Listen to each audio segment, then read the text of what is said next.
I was going to talk about two communities that have done sustainable housing for themselves.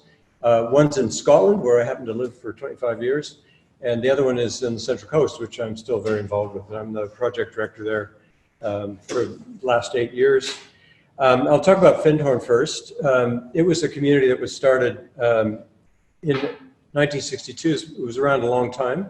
I first visited there in '78 and got involved in translating the kind of aspirational ideals of wanting to live in harmony with nature. They were living in a caravan park, and there was a big gap analysis of you know, the difference between the ideal and the actual.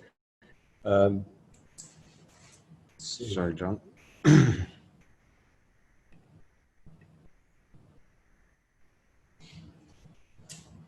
Sorry, John, that was my fault. I forgot to press screen share, so nobody on the webinar was seeing your slides.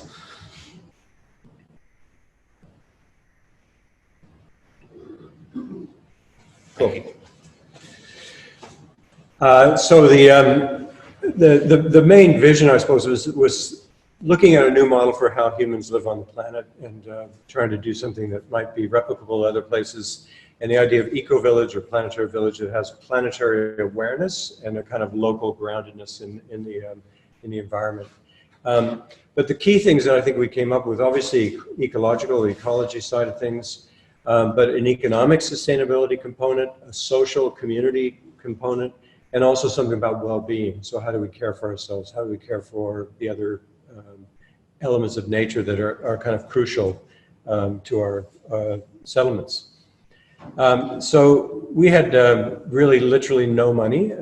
We didn't even own the land starting in the early 80s, but we had this vision, and I think we did maybe one of the earlier crowdfunding models.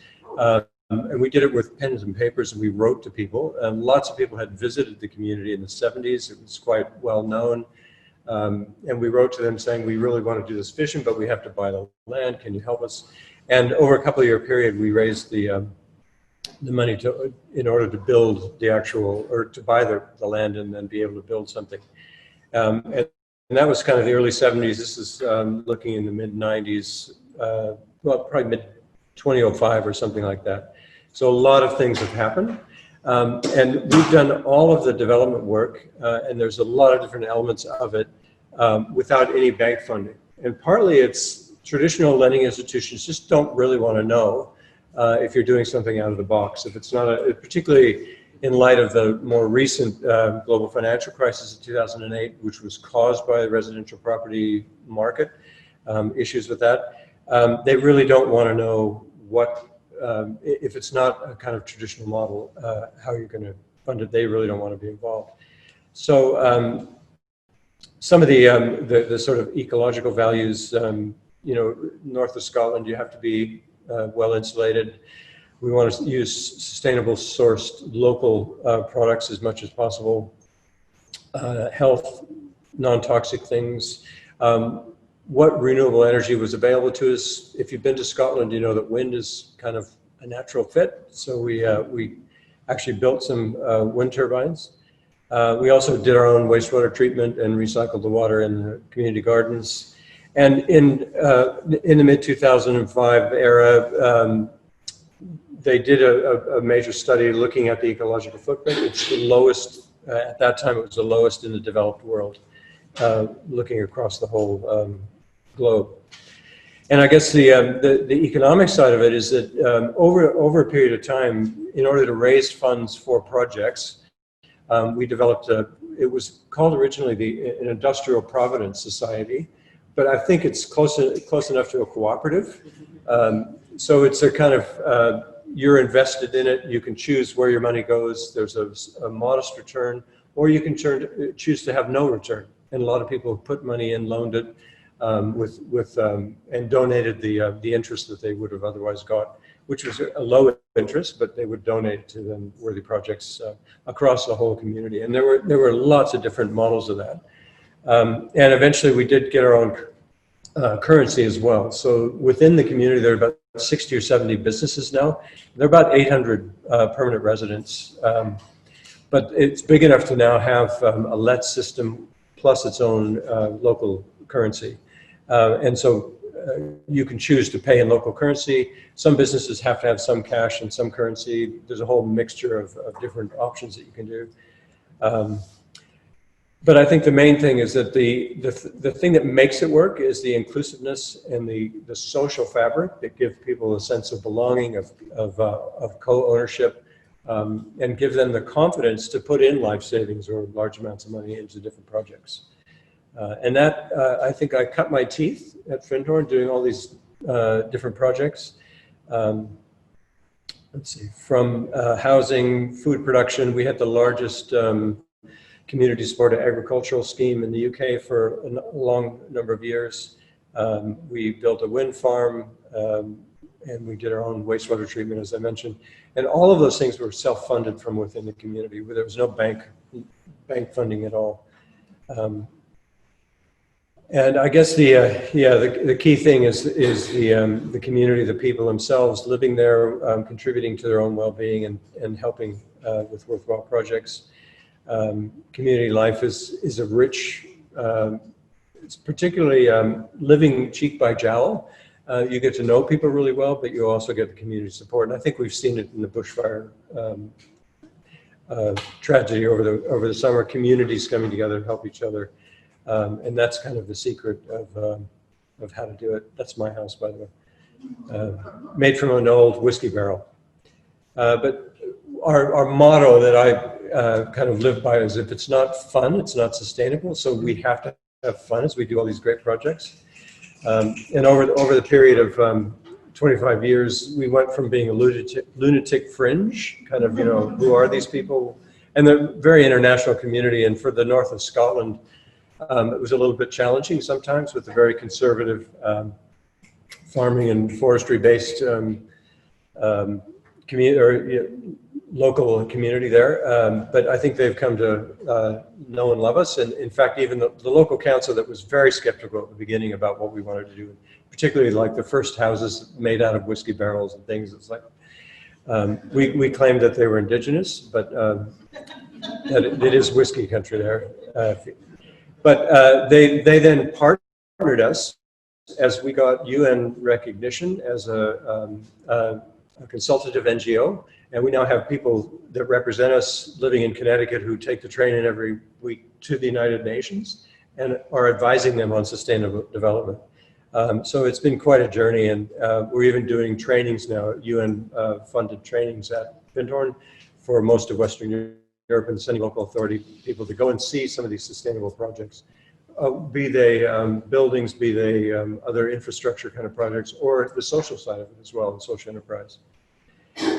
So I took a break at the end of 2003. I married an Australian, and she dragged me down to Sydney and Bondi Beach. And I had a break from eco-villages for a while, but very soon after I arrived, a woman who was wanting to do an eco-village got a hold of me and heard about my experience at Findhorn and sort of gradually wrote me. I claim she stalked me, which I think is true. But eventually I sort of got involved with this project at Narara, which is just one train stop north of Gosford in the Central Coast. And in 2008, they found the property. It was an old research station run by the state government, the Gosford Horticultural Institute. But the GFC hit. They originally wanted 10 million for the properties. I'll tell you a little bit about the size of the property in a minute. But they realized, the state government realized they weren't going to get that kind of money in the, on the edge of a major economic recession. So they waited until 2012, put it back on the market, and that's when we got involved directly, and I got involved working basically full time. But we decided with the kind of group of people that had loose interest in maybe living in an eco-village, that we would make an offer of 5 million, and it was accepted. Now, we had 3 weeks to raise 80% of that. That was the sort of target that we set for ourselves in July of 2012. And the founder had actually gone away, and I was the only one home. So I got on the phone and I started ringing around people that I'd never met before, just saying, oh, we have this chance. what do you reckon? Can you put some cash in? And do you want to live there eventually? And we also had to set up a structure that was legally, that we weren't going to go to jail, raising that much money from, you know, from people that didn't know each other very well. But we settled on a cooperative. We got it set up. A lawyer did a pro bono effort to get it kind of established within that 3-week period. And lo and behold, out of about 500 on a mailing list, most of which they'd never met each other, they didn't really know much. They knew the founder though. And over a course of sort of 5 or 7 years, she had lots of social events, lots of kind of connecting events and talking about the visions. And that was enough to give those people confidence to then say, okay, we want to see this happen. We'll put in some money. And pledged that 4 million. And we made the offer, it was accepted. We put in our 5% deposit. And then I think we had a 6-month settlement period. And 2 weeks before settlement, we discovered that the banks were actually not going to give us the bridging funding. We thought we've got 80% of the money for the land and we need another kind of 1 to 2 million for doing the development work. It's a kind of no-brainer. The critical mass is there. Why wouldn't a bank step in and do that? And our chairman of the cooperative board was actually a very senior person at NAB. And in fact, we had our little ragtag board meetings. There were 4 of us in those days in the NAB building on George Street, you know, like level 15. And it was very posh. And we thought, how did we get here? But the chairman was very surprised at the reluctance of NAB, but also the other main lending institutions to step away and just say, no, we're not interested. So we had a bit of a crisis. This is 6 months or 8 months after we did the initial fundraising, where we needed about 2.5 million in a week. So we did a little ring round, and lo and behold, in one day, we raised 2.5 million from those memberships. So that was another one. And actually, I was blown away by this because I just thought, you know, this is the only project I've ever been involved with. This is going to fail. You know, people are going to lose some money. It's not, you know, it really was looking pretty dire. And I had no idea of the resources that were available when people trust and are also invested in themselves. So that, just to finish that story off, so the last 250,000 was offered by a member who only deals in gold. And he said, I'm giving it to you in gold bullion. Can you please set up an account with the Perth Mint so I can transfer this, you know, whatever it was, 160 grams of gold. And I'm just like completely, oh. Anyway, that's how we started. And to date, we've now raised 25 million to do all of the first stage. We're now happily building houses. We've grown from, we started out with about 25 families, around 40 individuals. We now have 180. This is our latest community photograph. Not all of them are in there, but we've got 180 members representing probably 90 memberships in the cooperative. So it could be a single membership, could be a family of 4 or 5.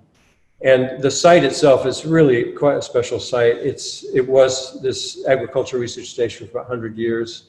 It had 55 buildings on it. So we're looking to repurpose as many of those as we can, including like a big administration block with 45 offices and labs. And we'd like that to be our economic hub, because again, economics is very important. It's 63 hectares in all, 2/3 of which is native forest, zone E2, which you can't really develop. But we like that idea that we're actually going to be, in terms of a settlement, we've got 2/3 of it really dedicated to conservation of nature, and probably another, well, half of what's left is for food production and agriculture. And a very small portion, which is that little white outline, is the actual housing site. So we're looking at, we've also got an amazing amount of water for Australia. That's incredible. We've got a 45 million liter dam, and we've got permission to use it for agriculture and drinking water if we want to.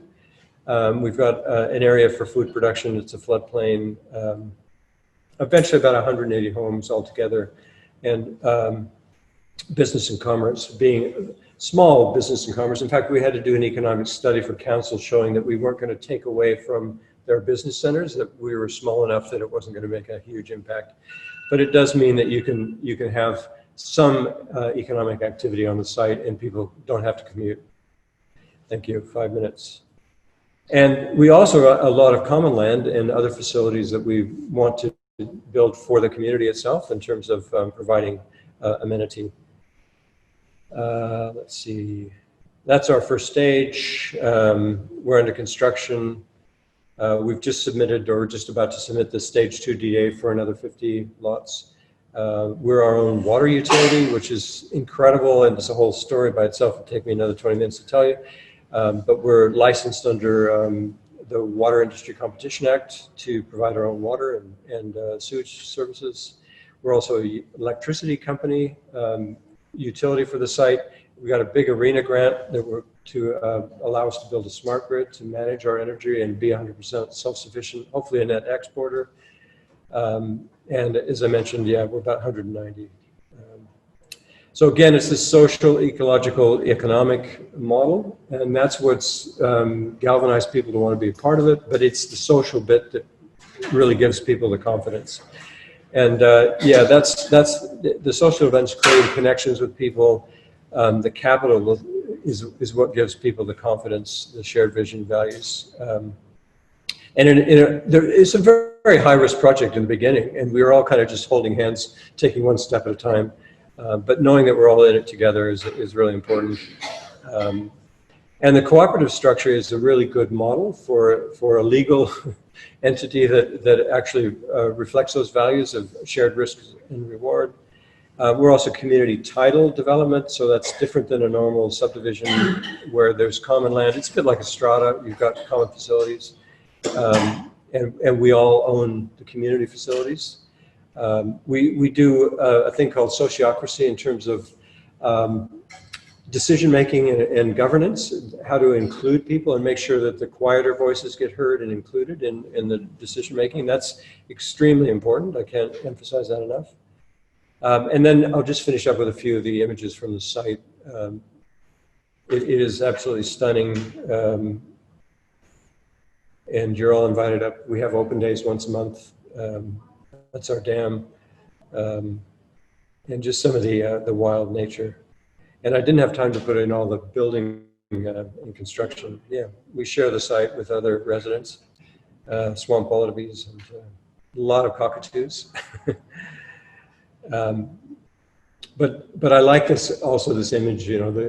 And in fact, we are doing this shared zone thing. So we want pedestrian priority and it to be kid friendly. We've got, out of the 190 members, probably 50 of them are under 12. So there is a quite wide demographic diversity in the demographic. Fortunately, the early members were the older members, and they were the ones that were cashed up and able to help us with the funding. So that older demographic was really important in the beginning, but we're also wanting to get young families in that don't have the same sort of access to capital that the older ones did.